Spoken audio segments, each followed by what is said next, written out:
What's going on, fight fans, moviegoers, Jedi, Sith, comic book collectors, comic book creators, comic book illustrators, diorama makers, action figure collectors, and people in all walks of life. How you doing, comic book illustrators? I'm your boy Jake Otto, and welcome to the Insight. Welcome everybody, and well, today we're just gonna go through a couple of articles in sports and news and in entertainment, and of course, I'm gonna bring it my own flavor along with you guys, and we're just gonna talk and go through current events. But I just want to say peace to everybody who's been showing support. Peace to everybody in all communities: the boxing community, Star Wars community, the diorama community, the action figure collectors community, um, and every other community that's out there. Peace to y'all. Keeping the positive vibes. Good morning, everybody. Hope you got your coffee ready. For those guys that are listening on to me and you're working, hopefully I can make a couple of minutes and maybe 2 hours pass. But yeah, we're just gonna get into current events and sports and stuff like that. We're gonna go through articles and let's do our own little criticism, shall we? But peace to everybody. Please hit the like button on the way in, so that way the algorithms can go out. And good morning to everybody, man. Good morning to my man Don Machiavelli from the almighty UK. What's going on, my brother? Good morning to you. About to bring you some news from America. And good afternoon to you over there. Definitely. Just waiting for the stream to get up. But in case you need some entertainment in your life, you can always go to my playlist. I have boxing comedy, boxing music videos, boxing stories. I also got dioramas and stuff like that. So you can go check that out. And everything else that's available to your entertainment. But let's get into some articles. Now, first I want to get into sports really fast, and I want to bring this article up. I went over the article, and the article's from The Guardian. And this article, I gotta say, it's a piece of work, man. It's a piece of work, and it's on Mike Tyson. Mike Tyson's dangerous comeback. Talking about how his comeback may be a painful reminder of Liston's tragic tale. And this was written by Kevin Mitchell. Now, this is a sports blog. It says here, Iron Mike has chosen to fight Roy Jones in September, and with that, continues his path alongside Sonny Liston. Now, this is an odd piece. This is an opinion piece, but it makes a little bit of sense. Some people may not like it. I can understand that, but at the same time, it's a good read here. It says no one knows boxing history like Mike Tyson. He made plenty of it himself during 20 years of the most feared heavyweights in the world. But there are a lot of things he doesn't know, and the consequence of his ill-advised comeback is one of them. Now, I can understand that people have certain feelings, and they're a little bit afraid of Mike Tyson coming back because of the fact that it's just the age factor. He's 54. He hasn't been in the ring for like 15, 16 years, But at the same time, we also have to see this. Mike Tyson is Mike Tyson. He's himself. We can always express our feelings on as to how, and our fears on, don't do it, Mike. You're too old, Mike. But what if Mike Tyson needed to actually leave boxing at that time, because it wasn't really his body that broke down, it was mostly his mental, because of the things he was going through, daughter dying, sister dying, falsely accused of rape, serving false time to society for no reason, being owed like over $100 million by Don King. We all see Mike Tyson grow as a fighter. So I can understand the fears, but now you have to say to yourself, I've got to take a look at the professional in Mike Tyson. Okay, was the first unified, the youngest, and he did his thing. Now he continues to say Tyson, 54, has not fought since Kevin McBride, a modest Irish heavyweight with much to be modest about. He said it made him quit on his stool after 6 rounds on the undercard of a show in Washington, D.C. in June 2005. Like most champions, he quit too late. But what a ride it was. Now, when it comes to that, I just gave you my whole theory as to why I feel his mental wasn't there and his body went to a halt, right? And of course, he was drinking and drugging and partying and doing all of this. But if you notice, Mike Tyson was always in shape, except for that one time. That one time when he retired, and I think it was the second year into his retirement when he was bloated and because of all the medication he was taking, and the medications he was taking was for his back and some mental stimulants and shit like that. So unless you understand what Mike Tyson has been going through, then you will understand exactly what I'm saying, that it wasn't his body that broke down, it was his mind. Now Mike Tyson's in a zen place. Like I'm not sure if you guys watch Hot Boxing with Tyson here on YouTube, but Mike Tyson has found his niche. He's spiritual. He basically has an open mind as to where he knows what he wants to do. He's much clearer now. His thought process is much clearer. This is a Mike Tyson that we would have loved to have had when he was younger. But things happen for a reason, don't you think? You know, Don Machiavelli says, I think a lot depends on how he looks and feels in the fight. Exactly, my brother. Exactly, exactly. He also says, that's enough. That's enough to break a man. Yeah, exactly. Everything that he went through. I mean, so as I'm saying that things were meant to be, certain things were meant to be. The way the heavyweight division and boxing, the era is going now, right? We always have that talent that comes through, you know. And in boxing, this it's happening now with Manny Pacquiao being as old as he is and basically, doing what he's doing in the welterweight division. Wouldn't it be something if Mike Tyson just dominates Roy Jones Jr. in one round, then comes back? Let's just say, because this is what he's saying. I'm not saying this. I'm not putting nobody's hopes on. I'm going verbatim by what Mr. Tyson is saying.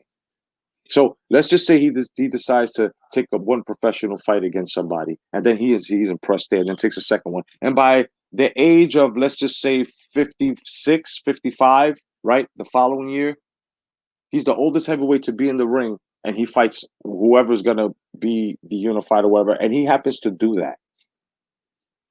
Guys like this gentleman and everyone else, not saying that you have to be ridiculed, but in a way you have to be laughed at. If this is done, if this is done. And you also have to look at yourself and be ashamed of yourself, because if you were a Tyson fan, regardless of what he went through and what all these acts he was going through and acting out, because that's basically what it was, a man crying out for help. You also you got to shame yourself because you actually didn't look into the professional that exists in Mike Tyson.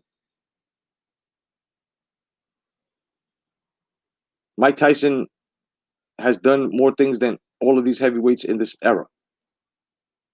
This is why a lot of guys got on Deontay Wilder when he said he would have beaten Mike Tyson in '86, and he would have. He's crazy. And any other heavyweight that does that. But it's funny on how guys that know their boxing, guys that actually can fight, guys that know that boxing, the politics is supposed to be left behind the scenes.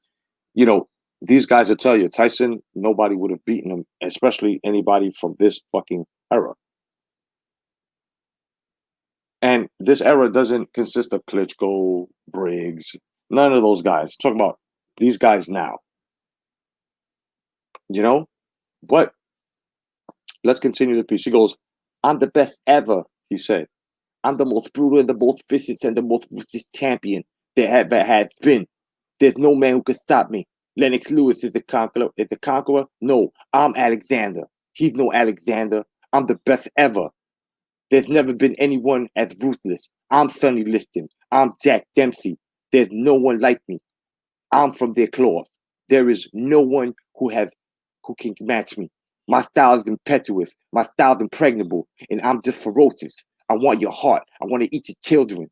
Praise be Allah. Iron Mike is much quieter now. The days of terrorizing his sport, as well as every bar from Los Angeles to New York, are memories, good and bad. He might look fit for a retired athlete, but that is all he is now, a middle-aged man with a beard.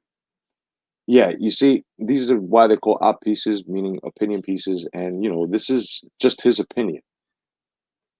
This is just his opinion. Mike Tyson is not just a middle-aged man with a beard and that happens to just be retired.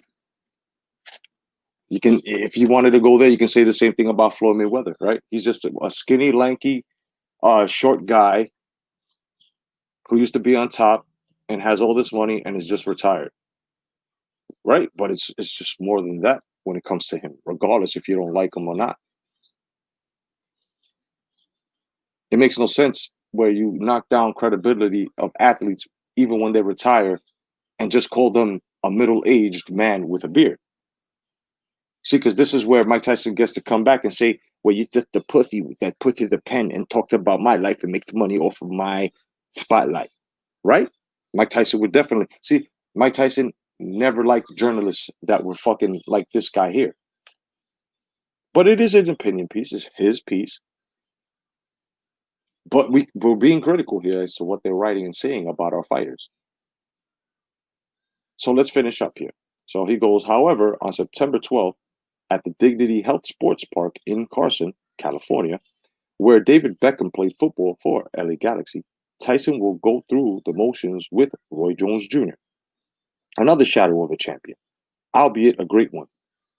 In an 8-rounder, the promoters are sensible enough to call an exhibition. What dignity there is in the park, meanwhile, will be determined by the combatants' willingness to take part in the sham. See, let me just finish this sentence. If it were for real, it is hard to say who would suffer most. As it is, they both lose. Now, this here, see, this is a guy who really don't know about the sport, but decided since this newspaper needed a sports column, he took it upon himself. And yes, it's an opinion, but at the same time, it's one of those opinions that are empty, because there are opinions that consist at least of some matter, some weight. When people bring their opinions, at least you have to look at what they're bringing to the table, and if it's sense, if it's making any type of sense, if they're pointing anything out. And this here, it's all about just look. Roy Jones Jr. You call him one of the great champions, but then but yet you're calling this fight a sham because two retired great fighters want to, number one, donate to the charities, but before that, they feel that this is what they want to do. They want to exhibit their skills. They want to show their skills to the fight fans, because both of these great champions know that boxing needs to sizzle. Boxing needs a breath of life. When Roy Jones was on top, boxing was electric. When Mike Tyson was on top, boxing was electric and innovative, right? So this guy calling this fight a sham, knowing that it's an exhibition, and has no idea if these guys are going to go hard or not. I think the sham here would be this gentleman for writing and desecrating the names of these champions. My man Don Machiavelli says, as an Iron Mike fan, it hurt to see everything he was going through back then. First time I saw there was something wrong with Mike was the ring walk to the Buster fight, and then his performance. I hear you, Don. No doubt, Machiavelli. He also says everything that came after that was hard to watch. Yes, it was. Yes, it was. So what I'm saying here is, here you have, like, if Mike Tyson goes into this exhibition and looks great and has movement, timing, reflexes are great, there's nothing we can say. And basically my theory would be correct, where it's his mind that broke down, not his body. And we cannot sit by the sidelines and say that this man does not have a right to say he is or I am. This is what I'm. This is what I was made to do. And now my body has connected and become one with my mind, and now I have the willpower to push this through. And if I do this correctly and I feel good, I'm going to do it professionally again. I don't see nothing wrong with that. If we were going to worry about age, we should have done it with George Foreman. We should have done it with Bernard Hopkins. We should be doing it with Manny Pacquiao. Most of the shit with Manny Pacquiao, they're saying, "Oh, he's an old man," because that's mostly hate. We know where that came from or comes from. But then you've got most of the fight fans who really just do care for his health, and they're just like, "Yo, man, he's a bit old and shit. That, I'm worried." Okay, no doubt. But I don't worry when it comes to these gentlemen that are greats and want to come back and are continuing to, because they're professionals. They know when to stop. And even if they don't know when to stop, they have to be tamed. They have to be shown, you are out of here. Mostly of Mike Tyson's career, Mike Tyson has lost to himself and his demons.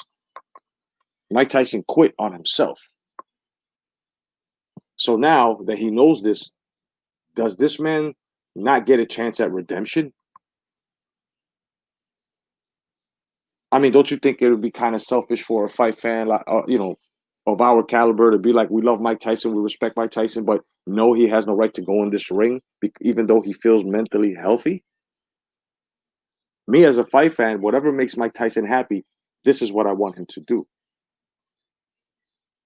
If it's going to continue to keep him on top and out of the depression that we see him go through, this is what I want him to do. If him feeling physical and doing physical things at his age makes him stay sane and stay collective, this is what I want for Mike Tyson. Guys like this and other fight fans, they're just worried, and most of them are just hating. A lot of guys, are scared to death, like Wilder fans. Oh, and yes, Joshua fans and Fury fans. Oh, he's old. Oh, he's trying to take a spotlight. Listen, the guys that you're rooting for have all tried to emulate Mike Tyson. There's even a motherfucker who has his first name in honor of his name. So respect is given. Guys you're rooting for, why, as their fight fan, are you not respecting this man? This is my question. What's up, General Grievous? Good morning to you. He goes, yo, Mr. Jedi, I'd still watch it. There's still boxing legends at the end of the day. Yes, sir. Yes, sir. But I'm just breaking down this opinion piece here where this man called this fight a sham, but yet he's calling them great. So how is it that two great fighters make a sham fight? I mean, I understand if these guys hardly didn't touch each other during the fight, after the fact, the results, we would then call it a sham. This shit hasn't even popped off yet, and he's calling them great, but under the same breath of contradiction, he's calling this shit a sham. Like we're getting robbed. First of all, exhibition already took that notion away when that word exhibition was there. So we already know that these guys are going to be going at least 75 to 85%. The commission that's sanctioning this already are trying to put rules that none of these guys can go hard on each other. But it's hard to do that when these guys are very competitive and they're going into this fight very competitively. So if this exhibition becomes a hard-hitting exhibition, because there is such thing as that, then you know what? Let's get it on. A 51-year-old and a 54-year-old fucking great. Or should I say greats? Going at it at this age? Come on, son. Let's continue. Jones, who is 51 and has the decency not to call himself junior anymore. You see what I mean? Like, this guy's a fucking asshole. He's a junior because of his fucking father. He is the second, you fucking moron. He didn't call himself junior as a moniker because of the way you're trying to put it in the category of the reason why he has junior is because he's young. You fucking dick goggling fucking. I mean, is anybody paying attention here? What's up, Ronald Finkley and my man Laycraft, aka TBK the First? What's going on, brother? Good morning to you, gentlemen. No doubt. Lay says it's an opinion that Mike beats the heavyweights of today. Just an opinion in my eyes. He only beats some. Yeah, no doubt. And no doubt, you are absolutely correct, right? But at the same time, Mr. Lay, right? Or should I say the first? That's what that's your tag here, the first. Okay, the first. I understand what you're saying. I'm totally agreeing with you. But what reason why I'm being critical and Don Machiavelli and everyone else, Ronald Fink, is being critical of this piece here, now that I brought it to the forefront, is because under the same breath of contradiction, how can you call him great, but yet call this exhibition a sham? You see how he just discredited and disrespected Roy Jones Jr., which we know that Jr. is because he's the second to his father, right? And this guy says that he doesn't call himself Junior anymore because he basically used that as a moniker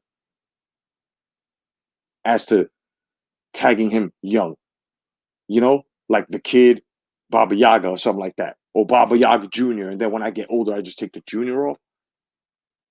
That's the Roy Jones Jr. never used that for that moniker, and this guy don't know his boxing. You can tell off of that and other things he said. So that's all I'm saying. That's all I'm saying. First, Don Machiavelli says, "Love to see Mike fetch Kevin Rooney back on some LVL for his some level for his comeback. If that's what it turns out to be, yeah, definitely, yeah, oh yeah, oh, yeah." So let's finish. Okay, so he goes. He last fought in 2018. It could be argued he has more right to be there, but it is a line call. Nevertheless, it is Tyson who is drawn. He always was, even when he was washed up. 7 years ago, hovering on the brink of despair, he admitted he was a vicious alcoholic with no future, only a bad past. I'll never be happy. Well, wait, I gotta do this in Mike Tyson's voice because they quoted him. I'll never be happy. I believe that I'll die alone. I've been I've been a loner all my life with my second secrets and my pain, just like Listed, the fighter, with whom I have both empathy for. On the 5th of January 1971, when Mike was a kid living in a cold, damp flat in Brownsville, New York, Liston was discovered lying dead and alone, draped across his bed like a KO'd fighter in a ramshackle house in one of the poor parts of Las Vegas. Not your usual role model. This guy's a scumbag. He also says they never met, of course. Tyson was 4 when Liston had his last fight, a surprise win against Chuck Wepner that many say wasn't supposed to happen. Liston's death 6 months later gave strength to the rumors that he had double-crossed the mob by refusing to take a dive. But even the excellent new documentary, Pariah, the lives and deaths of Sonny Liston, could reach no definitive conclusion. Liston's whole life was a mystery. He wasn't sure of himself exactly when or where he was born, although it was definitely in rural Kansas, probably sometime in 1930, nor could be the coroner that could say exactly when he died. As Liston's chronicler, Nick Tosches, wrote, only he and the men who killed him knew the date of his death. Someone once said to Liston, he died the day he was born. Tyson had more chances than Liston had to beat Damon Runyon's odds on life, 6-5 against. But it has been a struggle. By his own admission, Tyson's life had been a rolling mess, taking in enormous wealth, bankruptcy, 3 marriages, 7 children, and 1 jail term for rape. But it has improved on and off.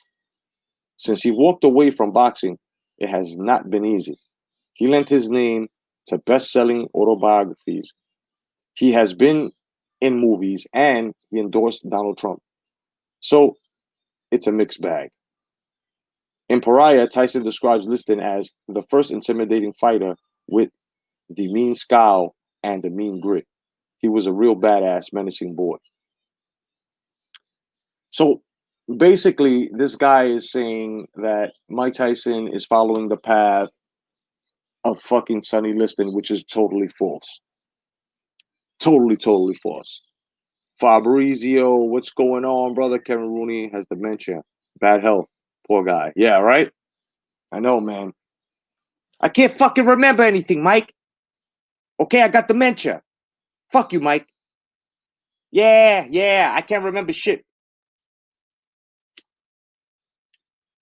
Too soon? Too soon? Sorry, guys. Sorry. So this guy is just basically talking a lot of, I mean, I don't know if he's worried. I don't know if he hates Tyson, but the way he's coming across here too critical. Too critical here. I can understand your worries if you really are a boxing fan. If you really are worried about Mike Tyson, I can understand that. But people that worry for Mike Tyson are not gonna fucking bring up his fucking past falsified rape charge or his bankruptcies or anything he's gone through. If, like I said, you knew Mike Tyson, you would want this for him because he wants this for himself, and this is what's making him happy and giving him clarity. So why the fuck are these fucking opinion pieces just basically shitting on these guys? I'm not getting any of this. It seems like he ran out of fucking material. He needed a filler in order to finish his shit. This is really disrespectful. He goes, so Tyson, even more so, before he he dined on Evander Holyfield's ear in 1997. See, only a handful of his opponents had made it to the second round. Most notably Buster Douglas, who knocked him out in Japan 7 years earlier. Excuse me. By then, the aura, his third fist, was ebbing away.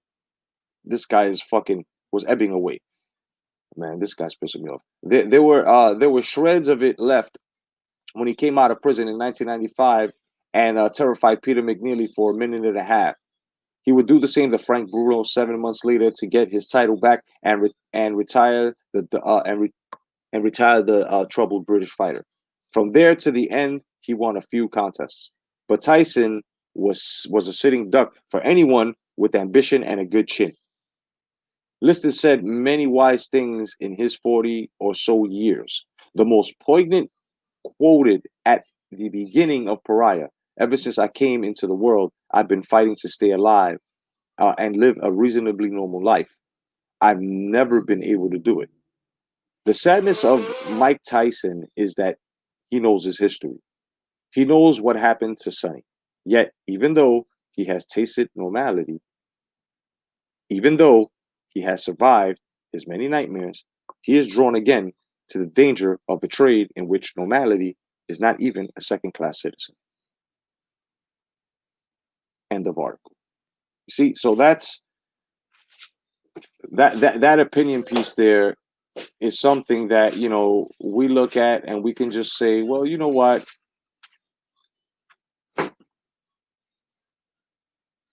He he had some points, but at the same time, he lost us.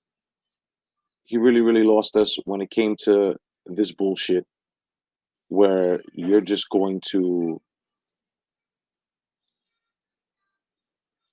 write an editorial like this and talk about the fight, but and then you're going to take things away from them at the same time, building them up, then knocking it down. Yeah, that was a terrible piece.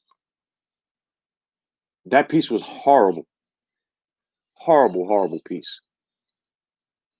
Now, if you guys are into comic books, if you guys are into, let's just say, if you guys are into collecting like I am, well, got a little surprise for y'all because Todd McFarlane, the creator of Spawn and Image Comics, or partner of Image Comics, this man here is giving us a remake and a new update on Spawn figures, right? Now there's a Spawn Kickstarter. There's a new update. So if you guys have anybody that's in the action figure community that's in here, if you guys have started putting money down on the Kickstarter, this is an update on the Kickstarter, and I think it's going to tell you exactly what do you get with the figures. I think they've been giving us new technology in the articulation and giving us new technology, uh, you know, new technology within the face mapping and stuff. You're going to get extra heads and stuff. But let's go to this article here. It goes, Atomic Fallen continues to update fans on the current positions of the Spawn remastered figure. He has given fans some new up-close pictures of some factory prototypes of the figure. The first image is an up-close look of some of the detail on Spawn from knees up. The sculpting is definitely coming together, and it is nice to see the normal head on him. Okay. Now it says, we do know that the chains will be metal in the final product. Wow, wow, good detail. Metal and not plastic. Uh, as that was one of the backing upgrades. Okay, that was one of the backing upgrades. Okay, so we're gonna get metal chains. Awesome.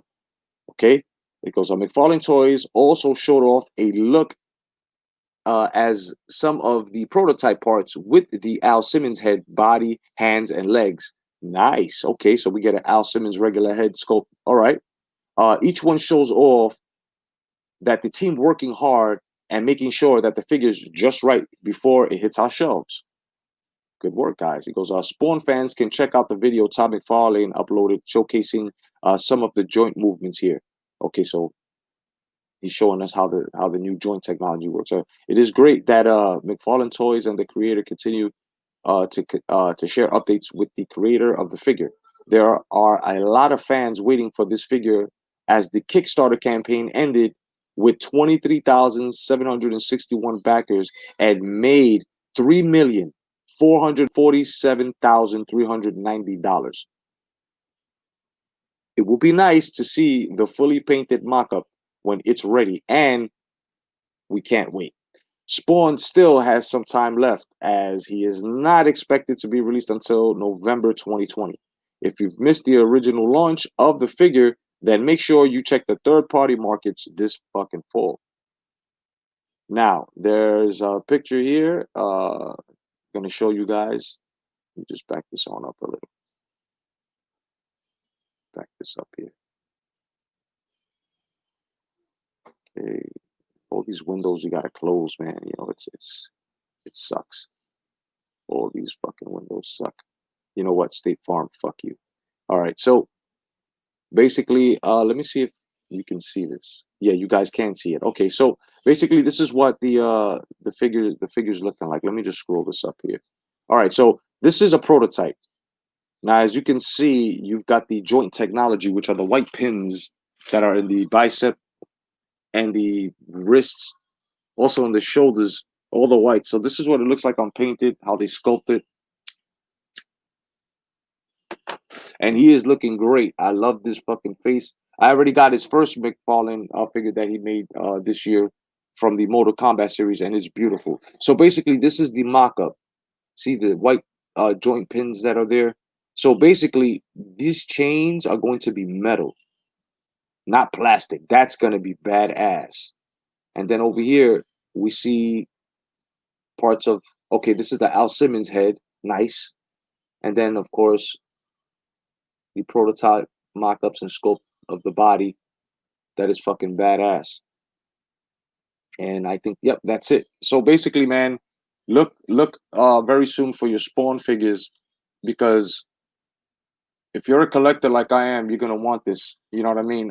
If you guys are Spawn fans, you know, and you just want something for your bookshelf and you want to pose them once in a while and just leave them there, this is a great idea for it too. For the diorama makers, we already know what time it is. For the action figure collectors, we already know what time it is. We already know what we're gonna get and how much fun we're gonna do. You know, how much fun we're gonna have when we get these figures. You know, these figures are gonna be fucking awesome. So let's see. Next in the news, I'm really trying to avoid politics. All right. I'm really, really trying. Now, let's get into news. This shit is crazy. And you guys are going to hear it. This shit is fucking nuts, guys. What I'm about to play for you, you're just going to hear the audio. So just no visuals, because then these motherfuckers want to basically but a gunman, all right, gunmen storm prison in Afghanistan, Jalalabad, and they killed over 20 people. Let's listen to what this guy has to say. People have been killed and 42 others injured in an attack on a prison in eastern Afghanistan.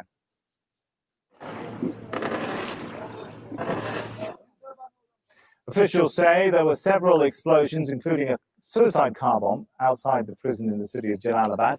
Afghan security forces are locked in a gun battle with the attackers. Several prisoners escaped during the fighting. ISIL claimed responsibility. Well, Habib Wardak is a national security analyst and founding member of Transparency Afghanistan. He joins us now from Kabul. Good to have you with us. So why the attack on a prison on Jalalabad? Well, so the responsibility of the attack has been claimed by the Islamic State, and it's believed that you have a vast amount of Daesh or ISL members who are imprisoned in this very prison. Okay, so let's just bottom line this. The reason why these gunmen stormed into a prison in Afghanistan and killed 20 other people that, which more like, guards and shit like that, and other guys from tribes and shit. They basically broke out these ISIL guys. That's simple. They broke these guys out of fucking jail. That's not so hard to figure out. What's going on, my man Mark Unrivaled? Good afternoon and good morning to you. Yeah, I'm gonna be giving out a link in a second. I'm just running down the news. So the gunmen stormed the prison, they killed 20, and ISIL members escape. That's simple. Let's finish up. So if Daesh has taken responsibility, the primary motive could be to make sure that to sort of release their prisoners. And this is what they have done. The initial reports. Exactly. See, I didn't even watch this yet. Exactly. They released their prisoners. That we have is that there are about 1,500 prisoners in the prison, and 500 of them have been able to escape, which the government claims that they were able to sort of capture them all after they evaded the prison, and they have been captured all over again. So what's bad for these guys that got freed is that if any of them were willing to change their lives and not do that shit, they're forced into it now. Now they owe a debt. Now they owe a debt to these fucking guys. That's crazy, man. That is crazy. I do want to say, man, that regardless, this world is getting fucking crazy, bro. As long as you keep sane and you look at things through all eyes, you'll be okay. You will be okay. Now,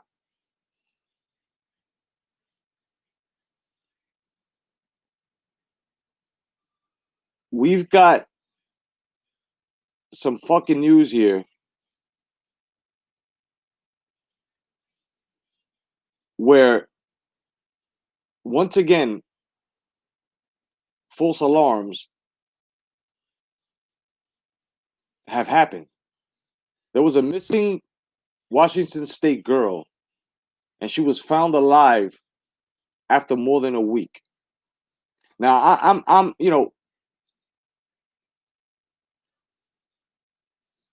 just gonna say this, and this has no racial background behind it, but I just want to pull out the racial hypocrisy behind it. I bet you guys the girl was white. I bet you she was white. And this is on the news, right? But Black Lives Matter. So they say. So had this been an Black American missing, do you think they would have spread the news like they're doing here? See the hypocrisy behind this? They're pushing the skin politics, but then they don't follow up. Let's find out exactly how this young lady was missing for so long. I'm curious because I know there's fuckery behind that story. There's got to be a lot of fuckery behind this story. I'm more than sure that this girl ran the fuck away because she couldn't get what she wanted. I just put this on now, so I have never seen this. But once again, I guarantee you that the girl they were about to report was a white young lady. But yet they want us to say, but yet you don't see any Black American, Hispanic American girls being reported, and there are a lot of them missing, right? You don't see that. This is what I'm saying. This is the selective fucking news. Let's hear exactly why this young lady. First of all, let's see who she is. I'm not sure if you guys can see it. Hold on. Yeah, okay, you guys can see it. Let's see who she is. Back now with a miracle rescue, a teenager. I said it. I said it. I said it. Okay, no problem. Now let's see exactly. It says rescue now. Now, I don't know what happened, but let's see what happened. Found after more than a week, lost in the woods, using only berries and creek water to stay alive. Here's ABC's Janae Norman. Tonight, rescuers are calling it a miracle. A teenager surviving 8 days alone in the Washington wilderness. I mean, he told my husband to give your wife a hug because we found your daughter alive. Gia Fuda, seen smiling tonight with family, disappeared July 24th. Investigators finding her car on a King County highway, her purse still inside, but no sign of Gia or her phone for more than a week. Her parents in agony. And honestly, the search people, they thought she was dead. I mean, they were searching for her body. Search crews covered hundreds of miles, and then Saturday, a break in the case. Crews finding a notebook and clothing, and then Gia, dehydrated but alive. She'd gotten lost trying to get help after her car ran out of gas, surviving for more than a week on creek water and berries. Wow. My hat goes off to this young lady. Missing for more than a week, living off of creek water and berries. Let's tell the truth here, guys.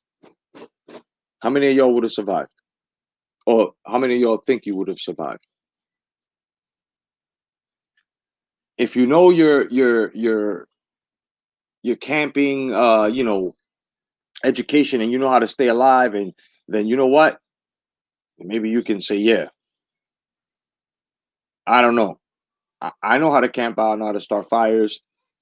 I don't know the difference between berries. I don't know difference, but I know that the water, if you're going to drink any from running, you've got to boil it. You know what I mean? I probably would have survived off of water and eating fucking leaves. I know what poison ivy looks like. Mark says I would have survived easy, no doubt. You know what I'm saying? If you know what you're doing, you would have. But this young lady here, my hat goes off to her. Berries and creek water. Holy shit, bro. That's something where if I were her, after surviving this, I would have wrote a book. Let's see what she does, but I would be writing a book. I would be pitching for a program called fucking survival tips or some shit. I would get more education. D Bravo, good morning to you, my bro. I would be getting more education on camping out. I would be doing all that shit. I would definitely be doing all that shit. I would capitalize off of this tragedy if I was her. If it's not too, you know what I mean? Unrivaled says she would have not used the berries. The antioxidants left her dehydrated. Yeah. Hell yeah. That is fact right there, bro. I mean, I gotta give it to her, man. For more than a week. But what exactly is the time frame? That's what I want to know. Telling her parents their advice kept her alive. 8 days. 8 days, bro. Surviving 8 days. Wow. He used to tell the girls on the soccer team, never give up. Never, ever give up. And she said, I remember you telling me that. And so I didn't. And tonight, Gia's in the hospital recovering. Her parents say she is okay overall, but they say that she is strong, she's a fighter, and Tom, they say that's what saved her. Clearly a fighter. All right, Janae. Yeah. Very, very, very, very well done, young lady. We're pulling for you here. We hope you get better. But remember, Uncle Jay and Uncle Mark say capitalize. Get that money. Get that goddamn money. Now I'm going to pass the link in the stream so we can chat a little bit. We can talk and weigh out these situations. We can talk topics if you like, you know. The stream, the link is in the chat. You guys can pick it up. Whoever wants to join me this morning, and just basically, man, we're gonna kick it. But we've learned today that ISIS, 500 of their members have been broken out. That's always something new. We got John Hume, the Nobel Peace Prize winner, dies at age 83.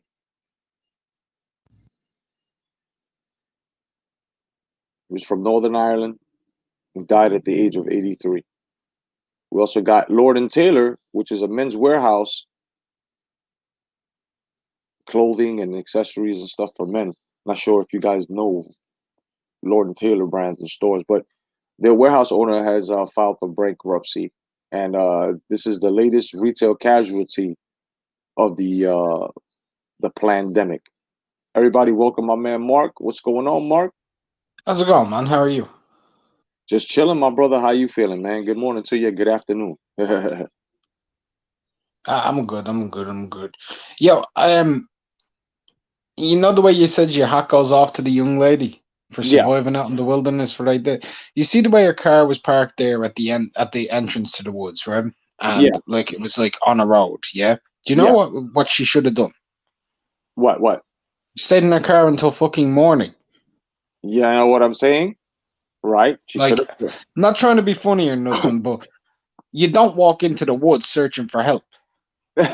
You know what's funny? I'm not. That's what I'm saying. Like, it wasn't like she was camping or anything like that. But that's the thing. No. What are you going in the woods searching for gas?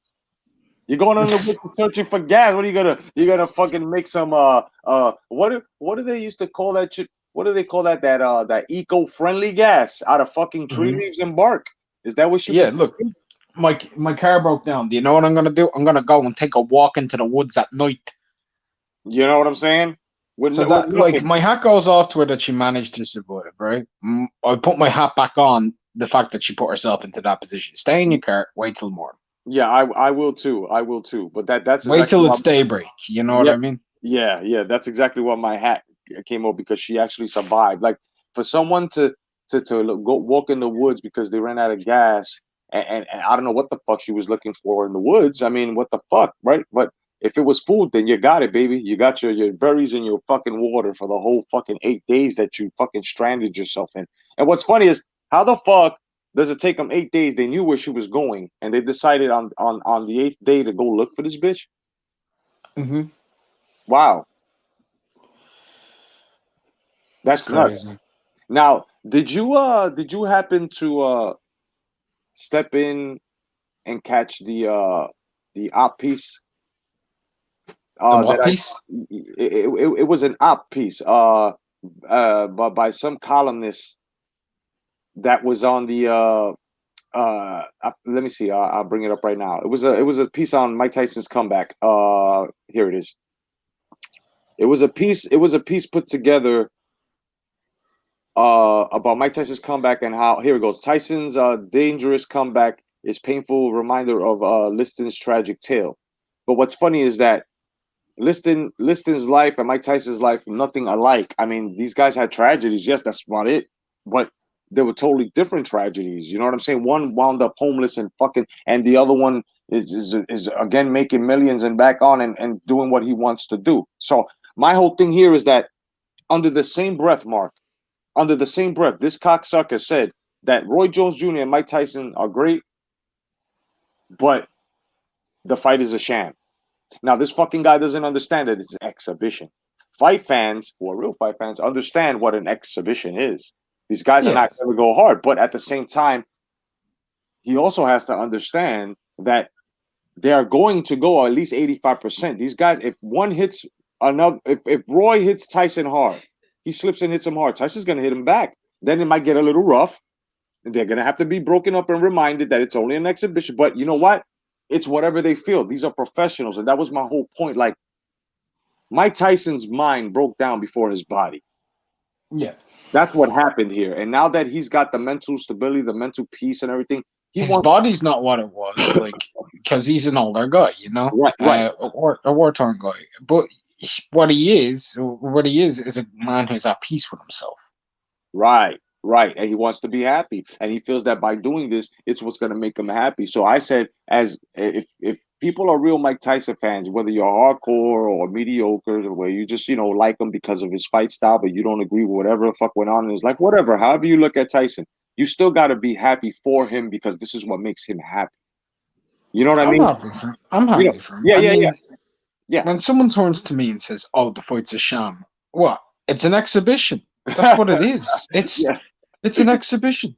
Exactly. It's not every. Like, I'll tell you the most shambolic thing about it: that today's fighters aren't doing enough to be able to keep these guys back at bay. Exactly. That's the most shambolic thing about it, because when Mike Tyson was coming through, you couldn't get Joe Frazier fighting against, like, fucking, I don't know, Bob Foster. Right. Them two couldn't have gone into the ring and had a fight and outdone what Mike Tyson was doing. Exactly. No way. Exactly. No way. And if there was going to be any type of worries, then the worries should have happened with George Foreman, Bernard Hopkins, Roy Jones Jr., and now with Manny Pacquiao, right? But this is what I'm saying. Sometimes we have to trust the professionalism that they have, as that they have, and know that their judgment, this is what they are feeling that they have to do. So we have to just go along with it, even though we don't want to. We have to agree and be happy for them. You know what I mean? As fight fans, this is what that. Now, I personally, I'm not going to watch it, right? I'm not watching it, right? Because I don't have any interest in exhibitions, right? I didn't watch Conor versus Floyd, right? I didn't watch Floyd versus that Asian cat, the kickboxer, Right. I don't watch those things. But I mean, fair play to both men. Be happy. Like, if y'all are able to make yourself some money, y'all deserve some money. Right. I mean, the ending of Roy Jones' career was pretty tragic to watch. You know, so he deserves a payday where they're gonna have a bit of fun. You've got two legendary Hall of Famers. Roy Jones is a mythical figure when people talk about him, because when we talk about Roy Jones in his prime, people are like, could anybody beat that man? Could they? And then people talk about Prime Tyson. When people mention Prime Tyson, they say he could have been the greatest heavyweight of all time. Yep. He could have been. He was on parallel with Ali. I mean, so enjoy. For anybody who watched that era, I watched a bit of it. I came in at the tail end because I'm young. But for anybody who wants to watch it, enjoy it. It's a bit of fun. It's a bit of fun. It's two men. It's two Hall of Famers of the sport. It's two icons of the sport. One man's just an actual icon. Yeah. Mike Tyson's just an icon. He transcends boxing. His name is synonymous with sports. It's synonymous with Mike Tyson's synonymous with the word fear. Yep. Now, this is exactly what I'm going to say now as to why we don't like journalists now. Because in this piece, he also insulted the fight fan like ourselves by saying this, and also Roy Jones Jr. He says that Roy Jones Jr. dropped the junior off of his name basically because that was his moniker in boxing, and he's wrong, because he is named Junior basically because he's secondary to his father. He is a second. So a junior in the Americas is basically the second, like saying Roy Jones Jr. Roy Jones the second, right? Who is this? Who's this journal? This op piece was let's see, I'm gonna go right into it real fast. I'm gonna tell you his name. This guy's a fucking moron. It was in the Guardian, and it was written in a sports blog in The Guardian written by Kevin Mitchell. Kevin Mitchell? Yep. Does it have a picture of him? Yeah, it does. As a matter of fact, I'm gonna share it real fast so you can see it. Hold on one second. Let me just open this. Here we go. Yeah, you see his face right now. You see that guy in the circle? You see that guy in the circle there? Right. It's interesting. It's very interesting. He's a very bad journalist. Very terrible journalist, and not based off of this other stuff in the past. He's done some terrible work. Yeah, like I mean, and we all know what the Guardian is. It's a liberal newspaper here in the United States. Like these guys, these is are this all. Not the UK? I'm sorry. Is the Guardian not a UK newspaper? I think it does global. I'm not really sure. Because we had the Guardian over in Ireland and in England and. Okay, so most likely, yeah, most likely because this is global news, so you guys most likely have it there. But this guy wrote a terrible piece, man. Look, exactly what he says. Jones, who is 51 and has the decency not to call himself Junior anymore. Like, really? What the fuck are you talking? So you basically disrespected his father and the legacy of his last name just because he decided to take Junior off. That's his business. Just like Mayweather. Mayweather is a junior too. He just took Junior off because one, we all know he had a quarrel with his father, and two, he just wanted to, stand. How do you say stand in a different light than his father. He didn't want to be under that light We anymore. also know the same thing with Roy as well with his dad. Right. So that's what I'm saying. They didn't have a very good relationship. Right. So this guy didn't do his fucking homework when he wrote this piece, and it's horrible. It's disrespectful. What did he say about Liston? Oh, no. He said about Liston. He tried to compare Mike Tyson's life with Liston as to, he broke down that Liston when he died basically homeless, no money, and basically in ramshacked apartment. As to Mike Tyson, did jail time for rape and blew his money and was alcohol and cocaine binged and just really throwing that out there for no fucking reason. Okay. And Liston did time multiple times for many different crimes, but let's not get into the fact that Liston, he blew his money on liquor, whores, cocaine. Well, not cocaine, but drugs, allegedly. Yeah. He did stuff like that. Liston ended up with nothing. Mike isn't in that scenario, and do you know what that means? Liston would be happy for the man, probably. Exactly. Happy that he's able to make money out of things, considering he wasn't. Yep. This is why I'm being critical of that op piece, because that's a piece of shit. Although having said that, Liston could be pissed off that all these people are making money and he never did. He was a vicious character. He might be fucking angry. Hell yeah. That's what I'm saying, man. The comparison was bad. It's a terrible example. And like I said, man, this guy, Kevin Mitchell, can go run in traffic blindfolded, son. It's some fucked up shit. You got, and then under the same breath, like I said, on the same breath of contradiction, son, he's gonna say that they're great, but the fight's a sham.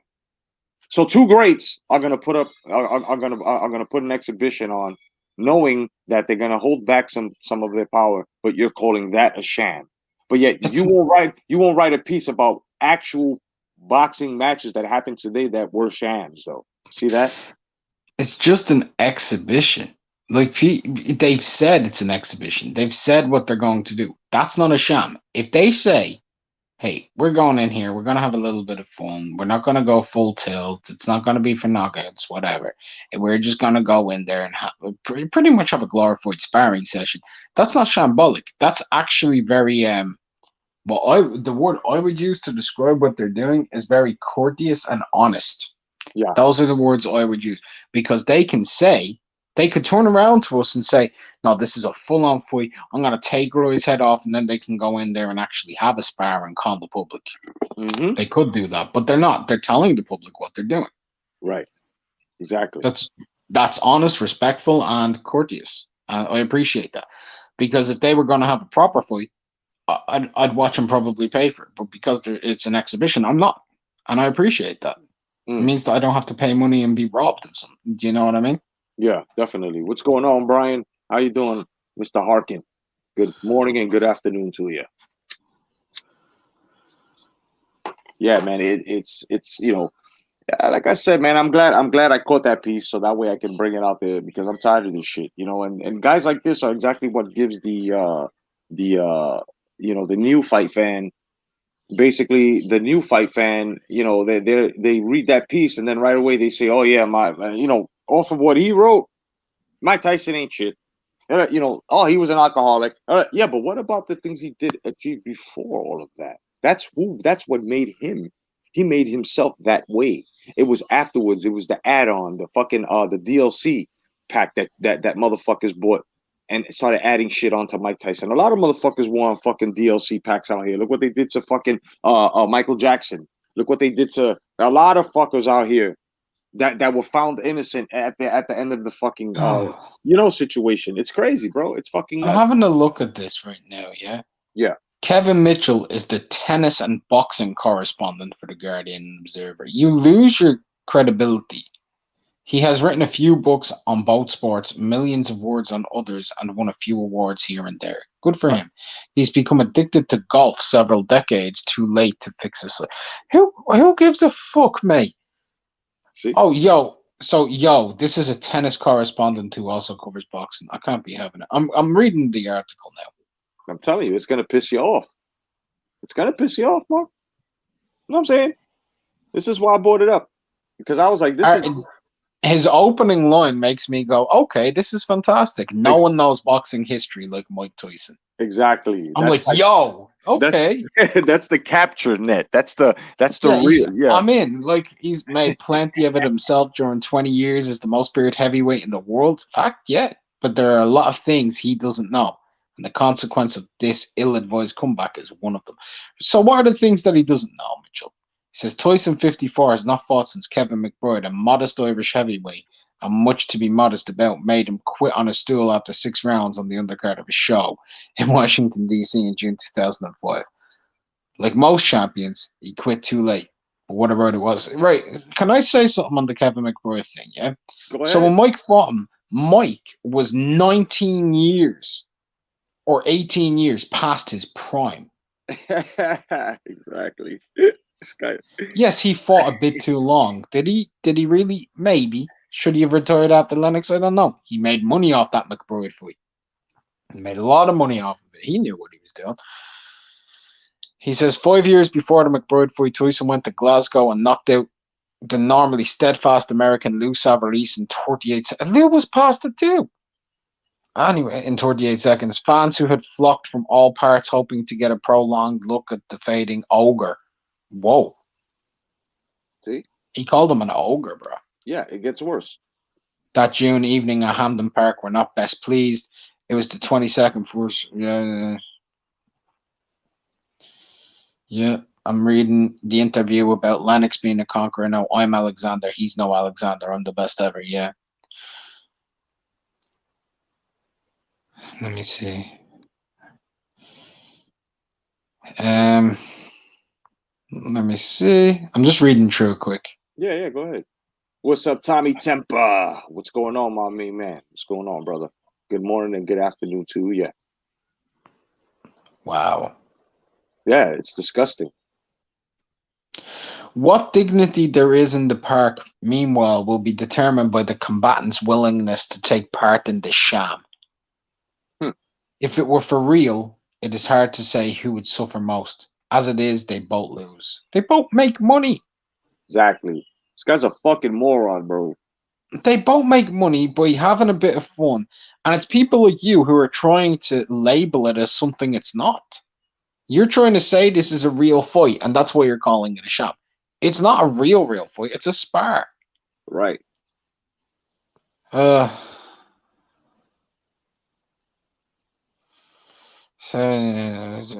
Oh my God. What? Right? It's like he has no type of blending skills as to writing, because I've written novels, right? This guy has no blending skills as to blending in from where you're coming from the top to make a middle bridge in order to connect it to the end of your context, right?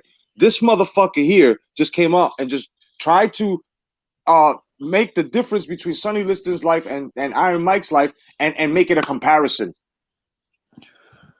So that's like a fill-in. That's a fill-in, but that fill-in is disrespectful to both legends. Right. I'm gonna say something. Right. This is an award-winning writer. Yeah.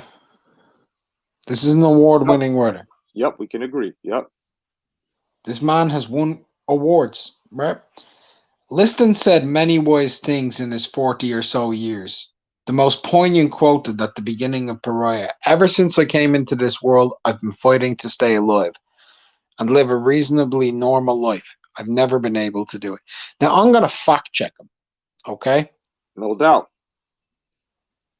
In his 40 or so years, right? So he said 40, 41 kind of, right? So he hasn't even bothered to go check his age. There's many people out there who have theorized because of Sonny Sailor Liston, right? There was a fighter called Sonny Sailor Liston, right? Who was born roughly around the same time as Archie Moore, and that's who he is. That's who he actually is because nobody has anything. So when he fought Ali, Liston was 45. He didn't die for years after that. He would have been in his 50s. Right. So this man didn't even go and actually check full in or anything. He's just said, whatever, number 40 years. Why not? He's just gone for it. Just gone for it. Now, this is an award-winning writer, Kodo, right? Yeah. Now, I ask you, if you're an award-winning writer, why do you write something like this? Are you ready? By his own admission, Tyson's life has been a rolling mess, taking in enormous wealth, bankruptcy, 3 marriages, 7 children, and 1 jail term for rape, but it has improved on and off. Since he walked away from boxing, it has not been easy. He lent his name to a best-selling autobiography, he has been in movies, and he endorsed Donald Trump. So a mixed bag, right? So I'm going to ask you this, right? How is it a mixed bag? Right? How is this a mixed bag? He lent his name to a best-selling autobiography. He's been in multiple movies and he's endorsed Trump. How is that a mixed bag? That's success. Exactly. So he endorsed a presidential-elect winner. He's been in multiple movies. True or false? Yes. Successful movies? Yes. The Hangover? Yes. What else has he done? Best-selling autobiography. How is that? What on earth is that a mixed bag? The dude is literally slandering, and you can see he's called it a mixed bag because of Trump, hasn't he? That's the only reason, because he endorsed Trump. Is that what he's doing, Kodo? Yep. There you go. Exactly. Oh. Exactly. This is why. You see, I know I wasn't bugging out. I knew I wasn't bugging out. Peace to my man, D. Jefferson from Speak Your Mind Sports Talk. What's going on, brother? Good morning to you. Yeah, man. What's going on here is me and Mark. We're dismantling this Kevin Mitchell, this so-called award-winning writer. That's basically showing us that he don't know shit about boxing. So we're breaking it down. Mark is basically throwing textbook simple knowledge at this motherfucker simply because he just hit the whole fact as to why he wrote this opinion piece. Mind you, 7 years ago, hovering on the brink of despair, he admitted he was a vicious alcoholic with no future, only a bad past. I'll never be happy. I believe I'll die alone. I've been a loner all my life with my secrets and my pain. Just like Liston, the fighter with whom he has the most empathy, right? So this is what he wrote here, right? So he's gonna die, right? He believes he's gonna die. He's a vicious alcoholic. Yeah. Are you ready? Yeah. Are you ready? Yeah. Right? Hit it. So in the last few years, it's been a mixed bag. This man has come back from the brink of wanting to die to being in a fight with another Hall of Fame caliber guy to make a lot of money. He's built his own company. He's built his own name. He's positive and he's happy. And you're saying his life's a mixed bag now over the last couple of years? What kind of retardation is he on? That's the same thing I fucking said. I hit the same point. You know what I'm saying? Like Clodo, if a man turned around to you and said 5 years ago, I thought I was going to die and I was a vicious alcoholic, and turned around to you now, and he's not a vicious alcoholic anymore, yeah, and said, I'm happy, how successful would you call that man there? Very successful. He pulled himself out of the shitter, bro. He pulled himself out of the shitter. On top of that, this son of a bitch didn't even fucking take the time out to realize, he wrote it down, but he really didn't look at the fact that losing your daughter alone, that alone breaks motherfuckers, bro. Man or woman. Father or mother to that child, that regardless of the fact Mike pulled himself through, he called it alcoholism, okay, fine, called it substance abuse, all right, fine, just like Tyson Fury. These guys have actually saved themselves, bro. These guys deserve not to be thrown, or their past or anything that they've been through, their hardships, their demons that they've defeated, should not be thrown and written out just like this, just to have a fill in an op piece. It's disgusting. And then this guy is a sports awards winner. Well, you know why? They need to give that fucking award back, because if he covered every other sport correctly, he sure fucked up on one. And from what I understand, you've got to be an actual sports analyst, plural, you got to be a sports analyst in order to have that caliber. What the fuck are they doing here? You know why, Mark? You know why? Because second place is first place now. Oh, man, I'm going to write an article on this fight, and I'm going to sell it off to some website, and it's going to show what the fight's really about. It's a feel-good story. That's the reality, am I wrong? Exactly. It's a comeback. It's a feel-good story. It's two men who've been through a lot of different shit, having a fight, legendary. They're going to make money, and they deserve it. Exactly. And they're also giving us little shades of what we wanted back then when they were in their prime, when they were, you know what I'm saying? This is, so they're giving us an image of that. And we're happy with that as fight fans, especially now what's going on with boxing. These guys also are stepping in and have done this also for the sport, to elevate it, to push it a bit, because right now this bullshit thing that's going on, this whole thing and destroying businesses, it's crazy. Look, Coda, let me ask you a question. If you were to sum this up in 20 seconds, what this article mean, what you think his main point of this article was, tell me what you think it is. Because I think I know what I think his real point is. Well, since he mentioned Trump, it's all about Mike Tyson. We all know who he is, but he's also a Trump supporter, so don't expect anything more than just a washed up guy. And Roy Jones Jr. may not be a Trump supporter, but he's in there with a Trump supporter. So basically, he's washed up too, but at least he had the dignity to take the junior off, because he knows he's not young either. So these guys are shamming. That's what I got out of that. Do you know what I think the main point of this article is? And maybe most people won't see it until I say it. I think the main point of this article is that he believes Mike Tyson deserves what Sonny Liston had. Because that's what I'm getting from it. He grew up similarly. He was disparaged. He was in awful situations.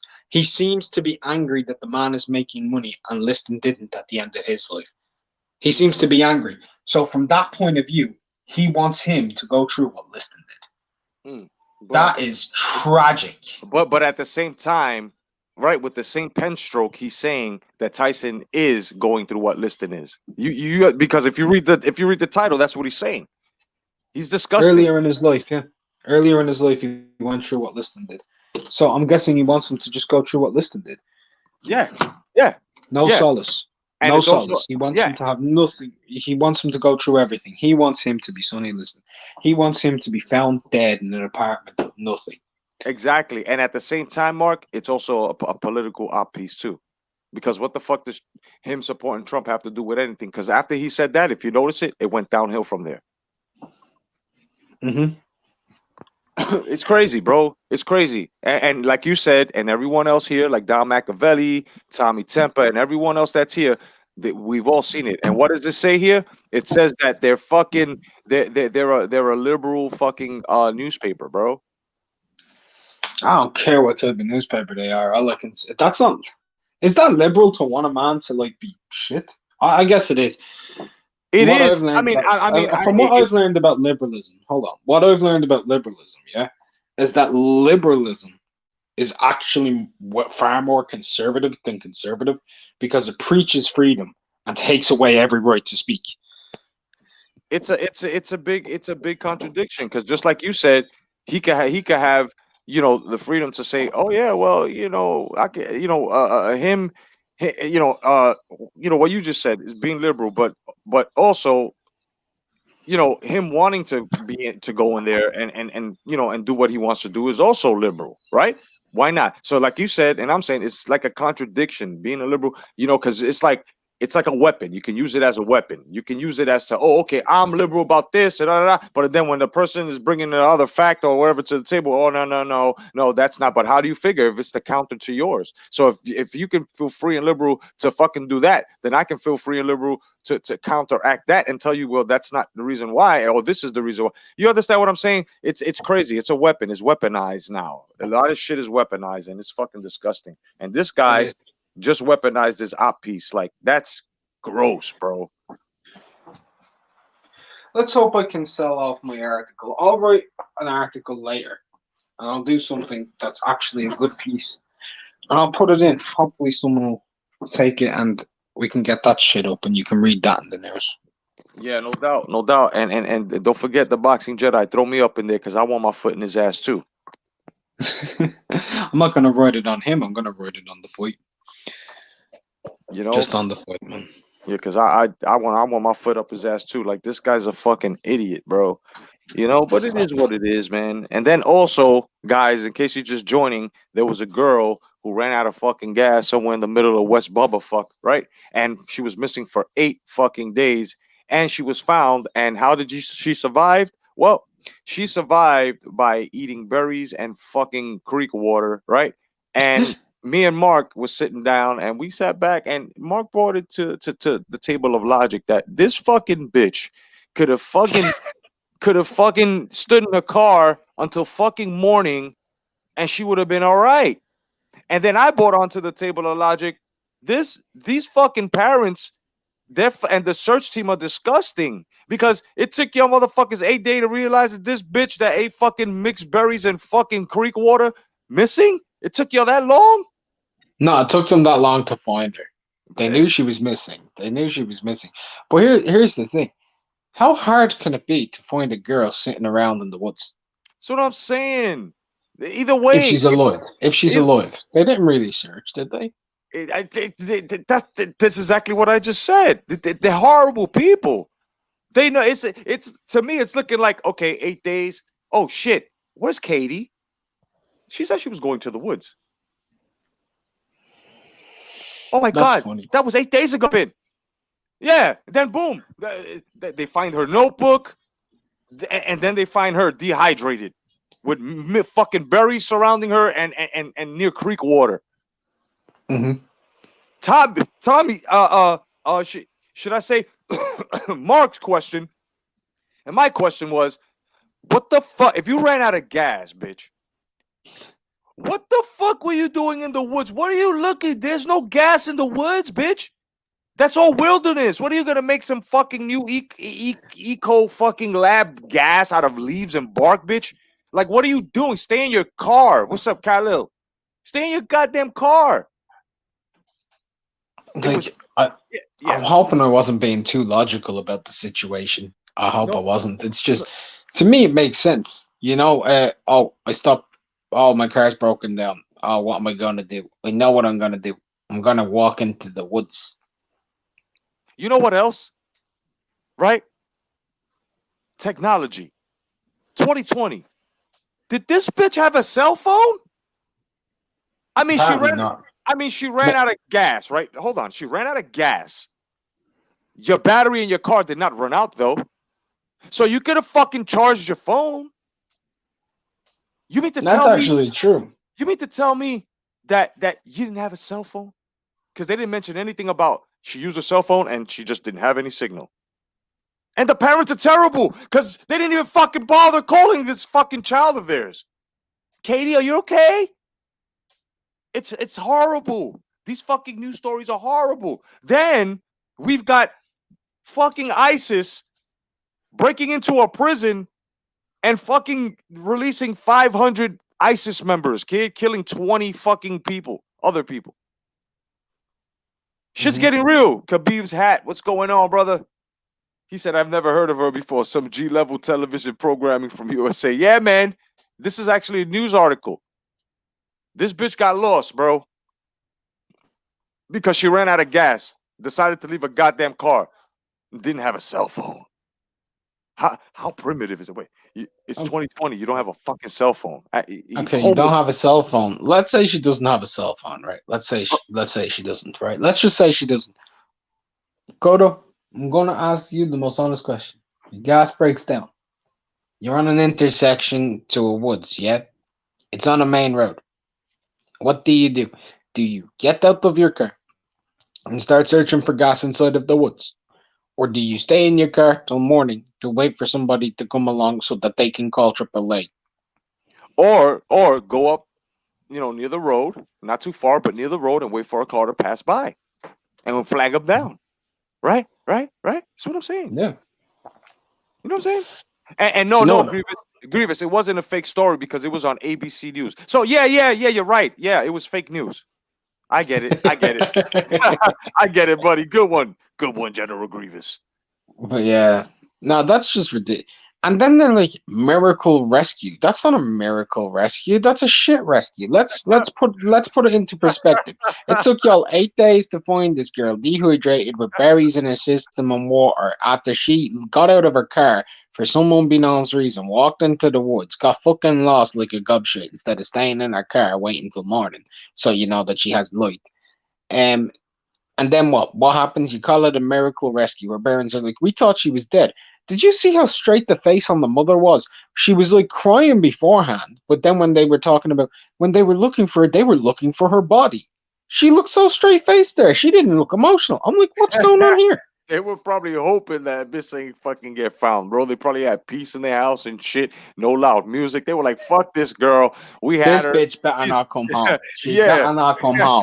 Last time she was here, I was sitting down. It was Sunday night, yeah. I was tucking into my berries, my ice cream. She comes in, she's screaming about her boyfriend Connor, saying that he's such an asshole and that she just wants to die and be left alone. And then she slammed the door. I don't need that. I just want to watch Young and the Restless. You know what I'm saying? The bitch got lost. I don't know. We thought she was sleeping over a lot of friends' house because she's usually out of the house multiple days. So we figured it was one of those, she was having a whore day, because Katie, she likes to have fun. And all of a sudden we figured, hold on, 3 more days on top of the 5 that she's usually out of our house. That's weird. Nobody heard of her. And exactly, Brian, the bitch could afford a car, but she can't afford a fucking cell phone. The fuck? I think I know what happened. Right, let me break it down to you, Carter. That family relationship, it seems pretty strange, right? Bit strange.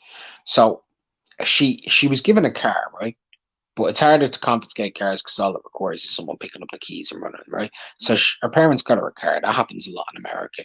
And she had a phone, but that's on her dad's phone bill. So he just confiscated the phone because she was caught doing something with Connor, her boyfriend, So she's like, I hate you guys. And what happened was she drove too far and then she started to panic.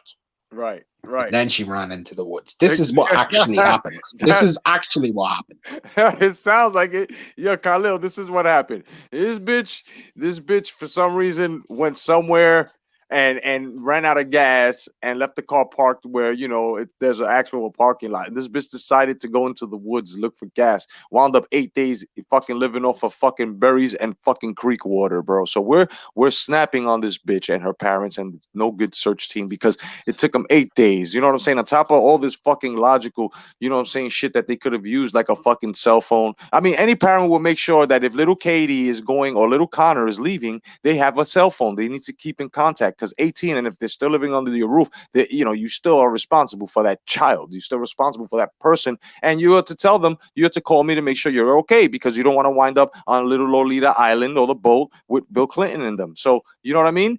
This is what happened. This bitch got lost, bro. Looking for gas in the woods. I mean, look, you don't go look for gas where there's fucking trees and fucking leaves and creeks. You go the other way where there's cement pavement, you know, and fucking street paint on the sign showing you scrimmages of where cars should be driving, right? I think gas would be more towards that way than it would be towards the fucking woods. Yeah, absolutely. Like, right. So we're giving you what actually happened. I'll tell you how the media painted it. In what's been labeled a miracle rescue, Katie was found inside the woods after 8 days of eating nothing but berries and creek water. Wow, Don. Yeah, the parents of the mother were found very, very, very upset. They were very, very upset about this whole situation and scenario, as the young girl was left there to survive. It's a miracle rescue. They were looking for her body after 5 days. They thought that bitch was dead. That's fucked up. Parents gave up. That's actually the story. That's actually the story. It's painted simply. There was probably an argument at home. Girl went on a drive. Yeah, she ran out of gas. She didn't stay in her car to wait to flag anybody down. What she decided to do was get out of her car, take a walk into the woods. She probably fell off of a ledge or something in there. Fucking slumped down underneath the bridge, and she was drinking the fucking pissy creek water and berries. That's pretty much what happened. That bitch got tapeworms the size of our fucking forearms in her guts, bro.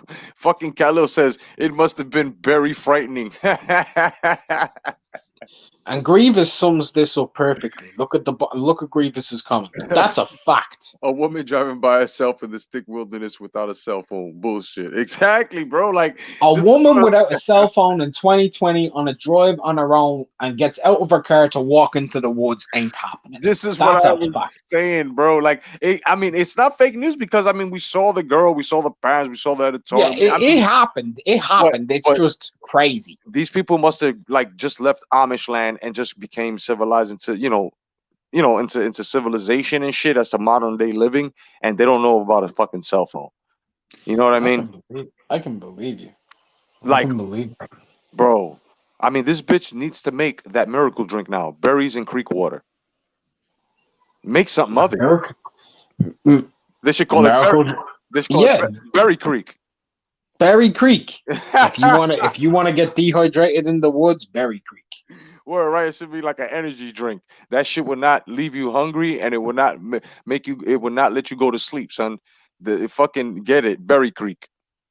Definitely. Do you know what I would have done if I'm in that situation? What? I would have drank the creek water, right? If I knew it was okay, if I could see that it was okay, right? I would have gone hunting for some fish. Simple enough, Cotto. Yeah. And then worst case scenario, I'm gonna roast that over some soil. You're right. Right. That's it. Right. I don't need to go looking for berries. That's antioxidants, fam. Khalil says Jane Rambo. It's antioxidants. That bitch had a little cut. She started putting dirt on it. She tried to cauterize it, son. that bitch was rubbing sticks together. I'm sorry, man. My hat goes off to her still for surviving off of fucking berries and creek water. But that's the most dumbest shit, bitch. You stay in your car, bro. You was driving an SUV too. That's like you being in a living room. You know what I'm saying? That's like you being in a living room. You probably would have went hungry for maybe a couple of hours. But had you stood in your car, you would have been all right. But you didn't do that. You fucking went hunting for gas in the fucking woods, bro. What a fucking dick, son. Instead of going towards the road where you drove in from, you fucking dummy. That's what people do. You run out of gas. You just passed the gas station, let's just say a couple of miles back or whatever it is, or you just saw a town, right? Or your car breaks down, let's just say. Right? And you didn't need the gas, but your car breaks down, it overheats or something, you're a couple of miles up from a gas station you just passed. What do? You go towards the fucking woods with the fucking gas blanket, or do you walk back a couple of miles towards the gas station that you just passed? Right? I go towards the woods. He said, I'm going towards the woods because if I rub leaves and mud on it and rub 2 sticks in the engine, it's going to be fine. That bitch Jane Rambo is crazy, bro. Katie Rambo, bro, she's crazy. She's crazy. I'll be honest, man. I just lay in the car and go to sleep. Yeah, hell yeah, with the AC. You know what I mean? Because the battery ain't died. Yeah, the battery didn't die. You ran out of gas. The battery did not die. You're chilling. You're good in there. You know I what I'm just saying? lay down in the car. I go to sleep. I wake up the next morning. I get out of the car. If I'm not dead, look, if I end up getting fucking hacked to death by some serial killer, he would have killed me if I made my way into the woods anyway. So, it's true. That's what It's it was. Exactly, Grievous. She left her house, right? She left her house. She said, Mom, I'll be back. She got in the fucking car and she went to this place where her and her friends happened to find some fucking shrooms. And she said, fuck everybody. I'm leaving my cell phone. I don't want nobody bothering me. I don't want to get in contact with nobody because I'm fucking taking all these shrooms to the face. And that's what she did. She went to the location. She took the shrooms to the face. All fucking 90 stems. And was stuck there, terrified for 8 fucking days, eating fucking berries and creek water. I love it. I love this story. Bro, this shit can go so many ways. Oh, man. This shit, oh shit, Kyle says, it sounds like the beginning of a Michael Jackson Thriller video. Hell yeah, kids, you get lost. All of a sudden, it's like, motherfuckers start coming out the ground. I don't know about the dancing, but I know motherfuckers would definitely be trying to eat their ass. You know, it's fucking retarded, man. These fucking stories of today, man. I'm not even gonna bother looking for more retarded stories because I'm gonna leave it for the next insight. But this shit is retarded. Then you got fucking award-winning fucking journalists writing like they don't know what the fuck they're saying and they don't believe in their own fucking skills. You know, and talking about fighters and how you know it's disgusting, bro. Then you got motherfucking ISIS members being freed by hundreds. This shit is gonna hit the fan, bro. And I'm glad stories like fucking Katie and her fucking woods, her fucking berries and creek water story. I'm glad that that's something to laugh at. I mean, hey, she was found. At least she didn't die. Had she died, then I wouldn't have even. But the bitch was found, and you know, like I said, my hat goes off to her for surviving that long. But damn, bitch. You looking for gas in the woods? Are you serious? I'm gonna go hunt them for magic mushrooms, man. That's what I'm saying, bro. At least say that you went out there and tried to hunt for shrooms or something like that. Fucking Katie. And Karen is pissed as well about this situation, isn't she? I wonder what her sister Becky's doing. Oh shit. Yeah, man, it's fucking crazy, bro. Exactly, Khabib. Exactly, bro. What I wouldn't even have that story on the media because there's so many potholes. Look at the potholes that we're just looking into this story. A woman drives a car in 2020 with no fucking cell phone. Then, if she really honestly didn't have a cell phone, then instead of buying Katie a fucking car, you should have bought Katie a fucking cell phone. I think that's more important. Look, what this is a feminist survival story, right? That's what it is. It's promote the strength of a woman. Well, I tell you what this shows me: the raw stupidity of a woman. That was stupid. Yep. That's stupid. She is lucky she's alive. It ain't a miracle. She's fucking blessed. Yeah, I think that she didn't get fucking raped by some grizzly bear. I'm not trying to be funny. She is fucking blessed. Yo, he would have tore that ass to shreds, bro. Yo, fucking bear goes out salmon fishing in the woods. He sees some chick dehydrated with berries splashing out of her mouth. What's he going to do? Because he's like, fucking put her out of her misery, the poor bitch. She's bent over trying to recover fish that she just caught in a woods made nest and shit, and he smells a pussy thinking it's salmon, and he just fucking just goes to town on the bitch, bro. Like, I'm not trying to be funny, but that's total fucking horseshit, man. Like, I'm all for the story, Kodo. I'm all for a feel good story. But when it's just retarded, like, I'd love a feel good story like fireman's son, soldier's son greets his father after 1.5 years away from each other. You know what I mean? I'd like that. Yeah. Yeah. But we don't see those anymore. So that's why when they call this a miracle story, yeah, it's a miracle she survived, but it's a miracle. It's just amazing on how fucking dumb she is. I'll give you a miracle. A man going to war for 2 years and making a home to say hello to his son again. That's a miracle. That's a miracle. Yeah, man. Do you know how hard it is to go to war and not be killed? Yeah, man. Exactly. And not to think of your family during all of that. And let's just say you have a close encounter. The first thing you think of is not seeing your family again. That shit is crazy. On top of other horrors, like watching your buddy get blown to pieces or something. You know? Yeah, Sorry, bro. brother. The way you said that. He's like, you know, imagine not being able to see your family on top of other horrors, like watching your buddy get blown to pieces. Yeah, bro. I mean, it sounds fucked up, but it's the truth, you know. It's true. It's very true. It's very true. Man. You know, and let me tell you something, bro. Tragedy and horror, it has. I mean, look, I laugh when things are tragic and shit. For some reason, it's not even a nervous tick or nothing. I just laugh because I laugh at how fucked up it is, and can you believe this shit? And holy crap! And you know, you may not say it in words, but the laughter. That's why when people laugh when there's tragedies and then they go straight to crying, bro. I understand. Like, you know, like there's some actual miracles that do occur. Report on them. Don't be giving me Katie and the Mushroom Hunters. I don't need it. She lucky Katie she didn't and run the Sunshine Band. Bigfoot would have fucked the shit out that girl, son. Fucking hell, Bigfoot, man. But no, it's all a load of bollocks, Kodo. That's all it is. Yeah. It's fun to tear these shit But did down. you see how instantaneous you reacted right away? You were like, hats off to this girl. And then you just start thinking about it. You're like, what the fuck?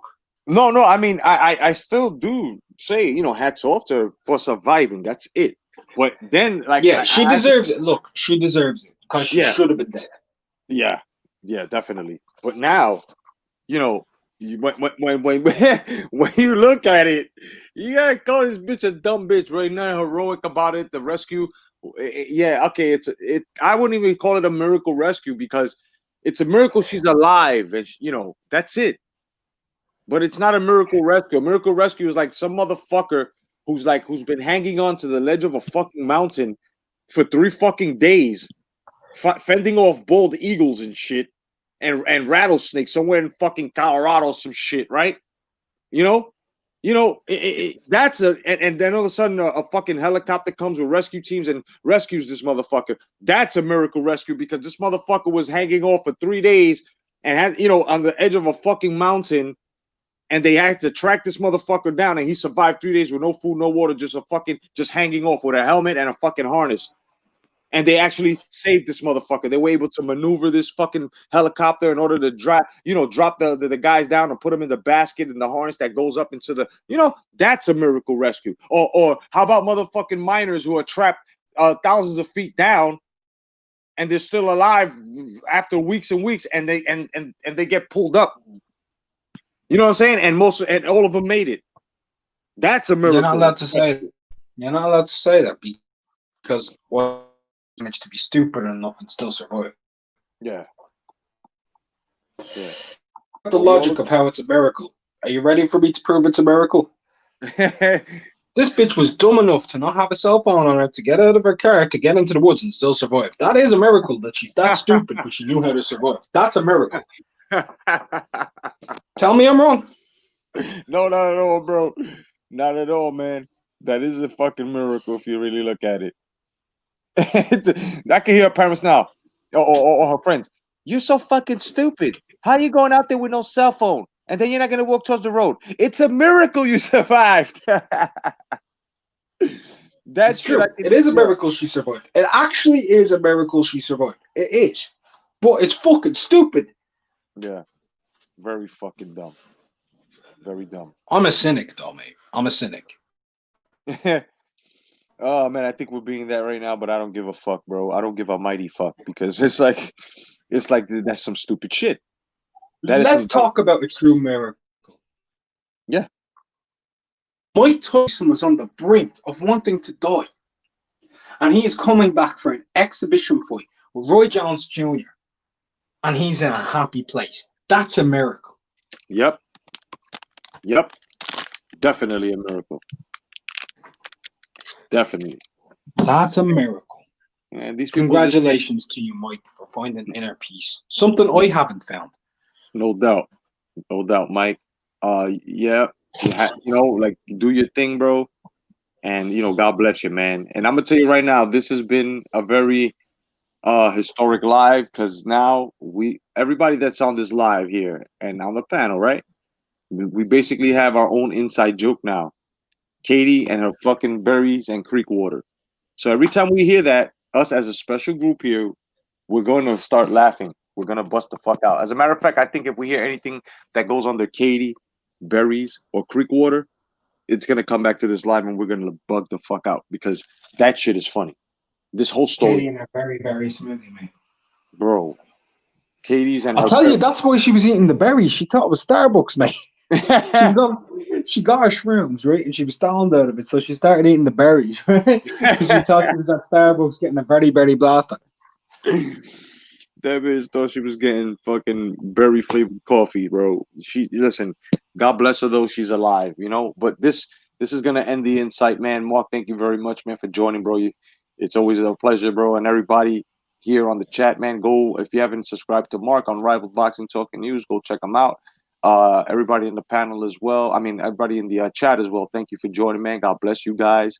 And yes, Khabib's hat. Sasquatches don't play games. They'll either fuck you or eat you. You're absolutely right.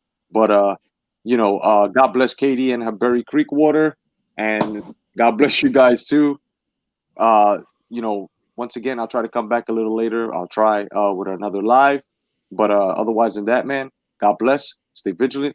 Peace, guys.